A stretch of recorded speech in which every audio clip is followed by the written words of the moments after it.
Sebelum ke Prof. Burhan, kita ke Prof. Hamdi. Tadi Prof. Hamdi sempat menyebutkan pemilih PDIP bisa galau nih kalau Gibran gabung ke Prabowo Subianto. Yang buat galau apa, Prof? Yang kemarin rame-rame soal kontroversialnya atau bagian mananya, Prof? Maksud saya bukan pemilih PDIP, sorry. Maksud saya pemilih Jokowi. Pemilih Jokowi dulu kan tidak hanya dari PDIP. Nah, tapi dulu bahwa PDIP penyumbang terbesar suara dari Pak Jokowi. Ya, tapi sekarang kan pemilih Jokowi itu galau sekarang. Sebagian ke Pak Ganjar Mahfud, sebagian ke Prabowo Gibran. Oke, baik. Nah, sekarang saya ingin menuju ke Mas Burhanuddin Muhtadi. Kalau dengan melihat bahwa ada yang galau, Anda sepakat justru yang galau ini adalah galau terpecah antara suara yang memilih Ganjar Mahfud dan juga Prabowo Gibran. Bagaimana dengan porsi Anies Baswedan di sana? Apakah Anies akan mendulang katakanlah blessing dari hal ini atau justru ya Anda sepakat dengan disampaikan Prof. Hamdi Muluk tadi, Mas Burhan? Ya, saya barusan rilis survei, survei terbaru kami, 2.567 responden secara nasional, dan datanya mengkonfirmasi apa yang disampaikan oleh Prof. Hamdi. Jadi kita punya pertanyaan simulasi capres perseorangan tanpa pasangan, kita bandingkan dengan simulasi pasangan. Memang surveinya dilakukan sebelum Gibran ditetapkan sebagai cawapres Pak Prabowo. Kan Gibran dideklarasikan sebagai cawapres Pak Prabowo kan tanggal 22. Surveinya itu dilakukan tepat setelah MK mengambil keputusan untuk memberikan semacam tiket konstitusional buat Gibran sampai tanggal 20 Oktober. Nah, datanya itu di simulasi capres perseorangan, Prabowo Subianto dapat 37%. Kemudian Ganjar Pranowo 34,8%. Anies Baswedan dapat 22,3%. Nah, ketika disimulasikan pasangan Anies sama Muhaimin, Ganjar sama Mahfud MD, Prabowo dengan Gibran, itu ada indikasi Ganjar dan Prabowo Subianto ketika dipasangkan itu sedikit turun.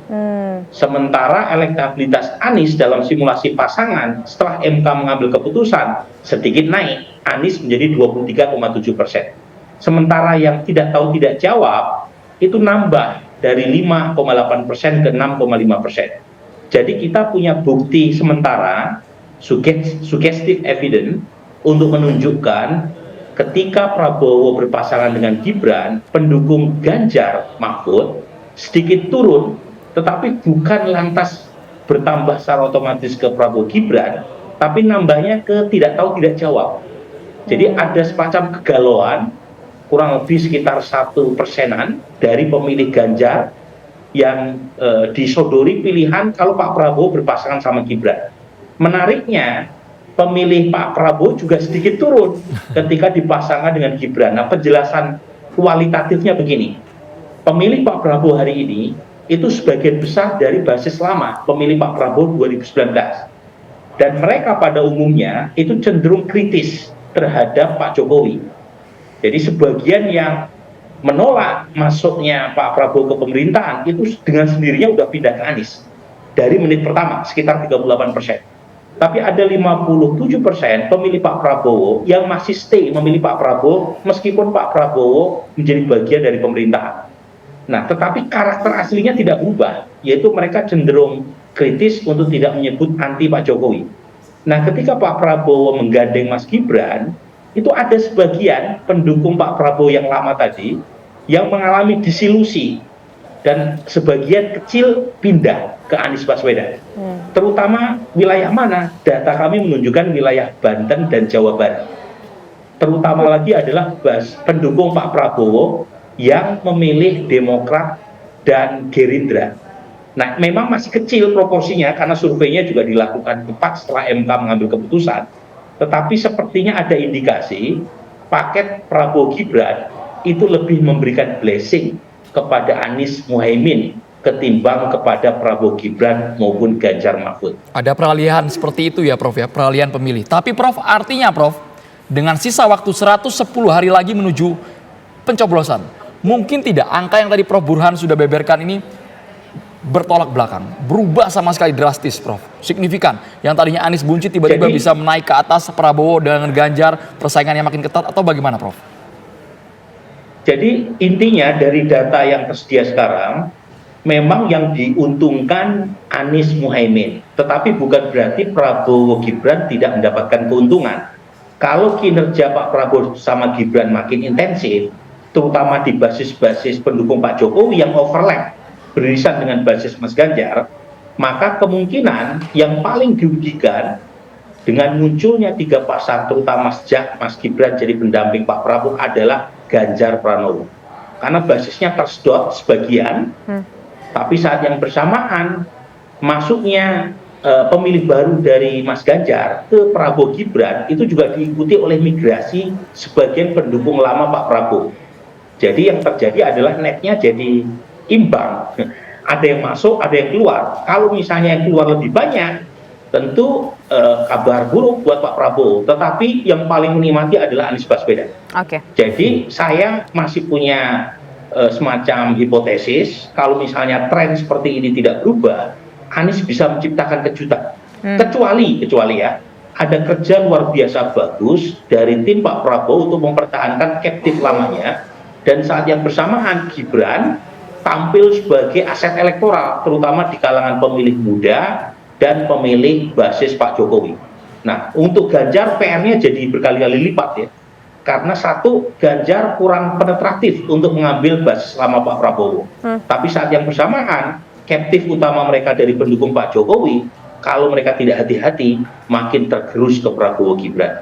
Oke, baik. Nah, sekarang saya ingin ke Pak Hamdi Muluk. Pak Hamdi Muluk, jadi kalau misalkan kita melihat peta sekarang sampai menuju ke 110 hari ke depan, kalau dilihat ini kecenderungannya siapa yang paling favorit? Apakah mungkin ada potensi tiba-tiba nanti ada seperti kejutan yang disampaikan oleh Mas Burhan tadi, Anies bisa menjadi kejutan? Bisa saja, tapi saya punya analisis yang tambahan yang lain. Jadi membacanya begini, betul dari yang disampaikan Prof. Burhan tadi, bahwa Prabowo sudah punya captive market dari karisma dia dari 2019, dan itu menyangkut emosi ya. Jadi saya dulu pernah studi, jadi faktor emosi itu lebih kuat gitu ketimbang faktor misalnya kognitif ya, orang menilai visi misi, karena banyak juga tidak mengerti sebenarnya. Jadi kalau udah suka ya suka aja, kira-kira begitu, sulit pindah ke lain hati, gampangnya begitu. Tapi banyak nggak sih pemilih kita yang seperti itu, Prof. Hamdi?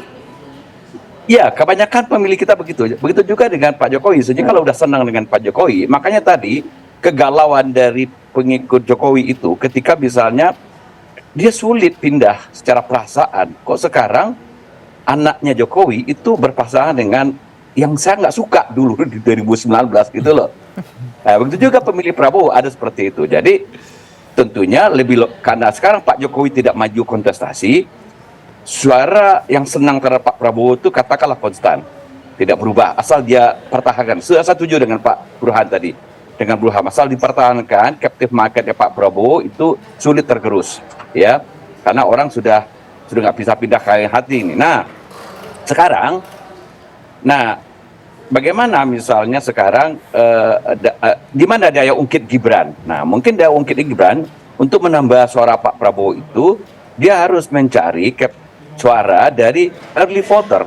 Jadi orang yang tidak memilih di 2019, jadi dia tidak punya perasaan suka nggak suka nih dengan Pak Jokowi ataupun juga Prabowo, netral gitu.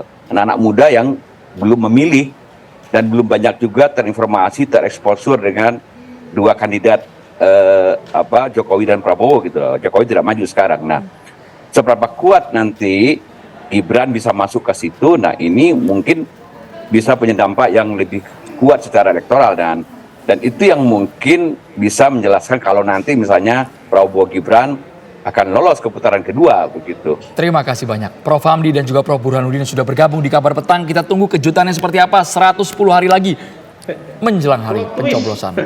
Terima kasih Prof. Burhan, Prof. Hamdi sudah bergabung di Kabar Petang.